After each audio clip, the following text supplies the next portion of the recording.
السلام علیکم ورحمۃ اللہ وبرکاتہ۔ میرا نام عبدالعظیم وحید درانی ہے اور اللہ سبحانہ تعالیٰ نے ناچیز کو ویژن انٹرنیشنل اکیڈمی کا پرنسپل چنا ہے۔ مجھے بڑی خوشی ہو رہی ہے کہ میں آپ کے آگے اپنے اسکول کے بارے میں کچھ بتا پاؤں۔ ویژن انٹرنیشنل اکیڈمی ایک واحد اسکول ہے جو صرف اور صرف حفاظوں کے لیے قائم کیا گیا۔ مولانا کلیم صدیقی صاحب کی رہنمائی میں امیر احمد صاحب جو کہ اس کے چیئرمین ہیں، انہوں نے اسے اسٹیبلش کیا 2017 میں۔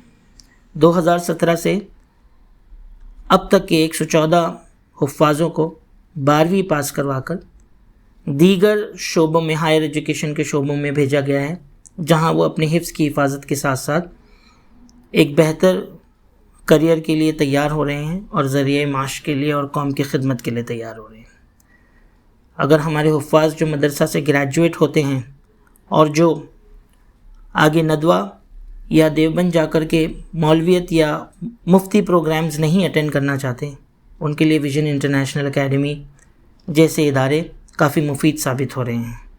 ہماری آپ لوگوں سے گزارش ہے کہ ویژن انٹرنیشنل اکیڈمی کے بارے میں آپ تھوڑی سی جانکاری حاصل کریں، نیٹ سے، سوشل میڈیا سے، اور اپنے حفاظ بچے، وہ حفاظ جو مولویت یا افتاء نہیں کرنا چاہتے ہیں اور عصری تعلیم میں جانا چاہتے ہیں، ان کے لیے ویژن انٹرنیشنل اکیڈمی ایک بہت ہی بہترین پلیٹ فارم ہے، جہاں پر ان کی حفظ کی حفاظت کے ساتھ ساتھ انہیں عصری تعلیم سے اسلامی ماحول میں جوڑا جاتا ہے۔ السلام علیکم ورحمۃ اللہ وبرکاتہ۔